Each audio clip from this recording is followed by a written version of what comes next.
Hello everyone, hope you guys are doing fine today.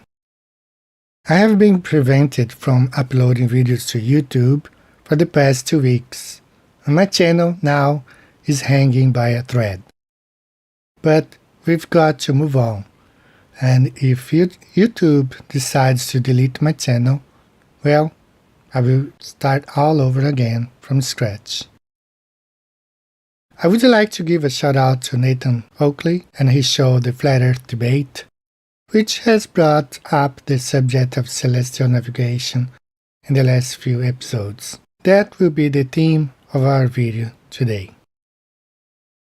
When I first heard of equatorial horizon, in the years before I found out about flat Earth, I imagined someone standing at the equator, sideways, looking up and taking measurements from that point of the globe. Yes, I thought that taking measurements using the equatorial horizon meant to be at the equator only and nowhere else, being sideways. But then I understood what they meant by equatorial horizon and celestial equator. When they refer to equatorial horizon, they divide Earth in two halves, get rid of the upper half, and use the flattened surface of the bottom half to do all of their calculations. Let me demonstrate it here for you. Here you see on image number 1 how they laid out the parallel lines, and on image number 2 how they laid out the longitude lines. Yes, this was made using Euclidean geometry, or simply put, flat Earth math. Yes, this was made assuming Earth to be flat, and not a ball. When I demonstrated in one of my videos that the so-called Great Circle routes are nothing more and nothing less than shortcuts within these Euclidean-based parallel lines, I knew exactly what I was talking about. But let's have this conversation at another time. Using Euclidean flat Earth geometry, between 1500 and 1600, the Portuguese had already sailed the whole world.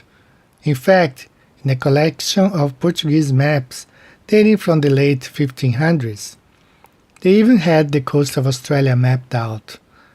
The remote island of Tristan da Cunha had already been marked with the coordinates 37 degrees south, 12 degrees west, using Euclidean geometry. Tristan da Cunha was discovered by the Portuguese in 1506. Yes, the whole world had already been mapped out and divided using Euclidean geometry. It wasn't until the 1800s, yes, 1800s, you heard it well, that the ball earth geometry was introduced by a German mathematician.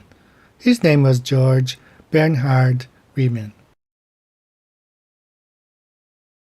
So why do we really need ball earth math once the whole world had already been mapped out and divided using flat Earth geometry?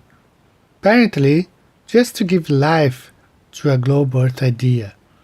Globe Earth math is not used anywhere, and that's what I'm going to show you today.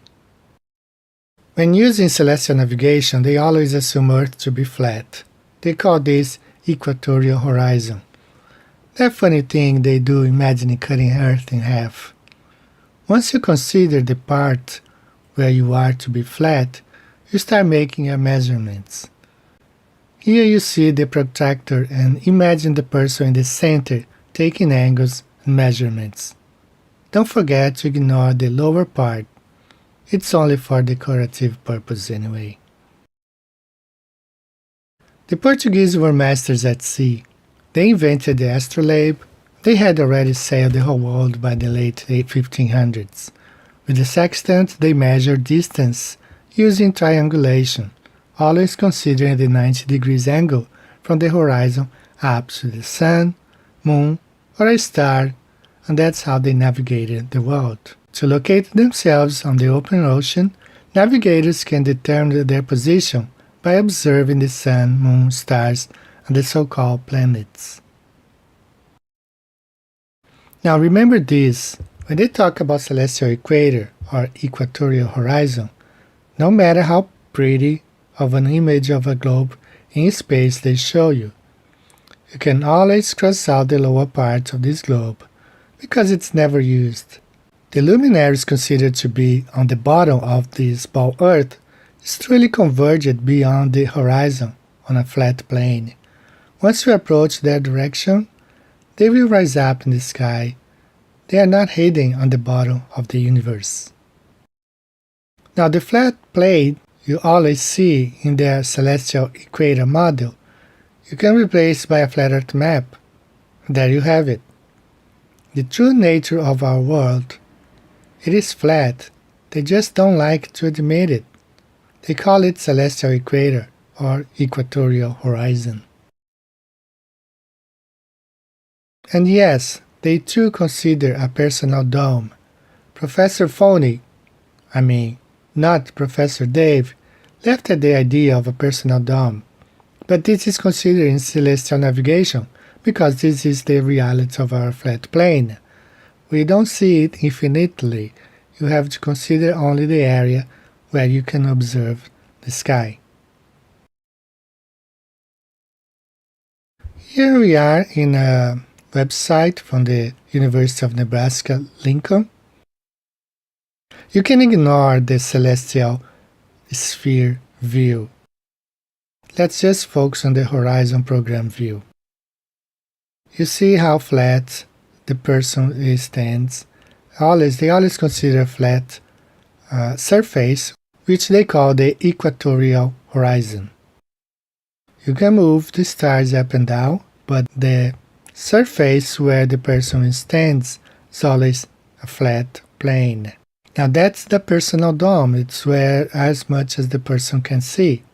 And you can change the person, for example, right now, it was in North America, you can move it to Africa, to Asia, down to Australia, or South America, or back to North America. The surface will always be considered flat. You can just change the person, and wherever that person goes, you will have the celestial dome. You ignore the lower parts because the part is never accounted anyway. Let's position him in Brazil. And there you see the flat surface of the plane. You just ignore the lower part. That's how it is. Let's now go back to our flat Earth, equatorial horizon. All measurements are made using right triangle with a 90 degrees. The baseline is always flat because Earth is flat. You cannot have a 90-degree angle with a flat baseline on a ball Earth. Nowhere have I found any calculation using ball Earth math. Real calculations. The baseline has to be flat, otherwise a 90-degree angle cannot be reached on the vertical and the horizontal lines. Let's listen to the so-called experts, say NASA, stating the very same thing. So, how was the activity? Hopefully, it helped reinforce the math concepts you learned earlier in today's program. Now, let's review. On a sheet of paper along the bottom, we draw a line 10 centimeters long to represent our baseline. For this exercise, let the scale be 1 meter equals 1 centimeter. Mark one end of the drawn line as point A and the other end as point B. Using our protractor at point A, we measure an angle that is the same number of degrees as the angle we measured outside for point A. Let's mark and draw the angle. At point B, we do the same thing. Now measure an angle that is the same number of degrees as the angle we measured outside for point B. As you can see, the two lines intersect. We mark the point of intersection as point C. Now we draw a line perpendicular from point C to the baseline. Using our metric ruler, we can measure the distance of this perpendicular line. Finally, using the scale 1 meter equals 1 centimeter, we can approximate the distance the actual object was from the baseline. For our case, the object is approximately 20 meters away. Yep, there you have it. Now let's look at some math-related videos which use the same calculations. A right triangle with a flat baseline in every rate of descent calculated in the world. Now that our diagram is complete, we can find the value of d. When you have a right triangle and you know, in addition to the right angle, the measure of one of the acute angles and the length of one of the sides, you can find all of the other pieces of the triangle. You can find the lengths of the other two legs, the measure of the additional angle. In this case, I only need to find the length of the other leg. 5,000 feet. Take a look at your instruments, and if you're at approximately this altitude, you may continue your descent with a rate that gives you a 3-degree path. This rate will depend on your ground speed, and you can find a video on this topic on my channel. This video will briefly explain how to calculate a rate of descent for a given airspeed and glide path. For example, a jet with an approach speed of 140 knots descending on a path of 3 degrees will need to descend at a rate of 743 feet per minute, but if it wants to descend on a path of 6 degrees, it will need to descend twice as fast. If you don't have a scientific calculator nearby, for a glide path of 3 degrees, multiply your approach speed by 5.31 to get the rate of descent. Alternatively, you can just multiply it by 5 to get an approximate result.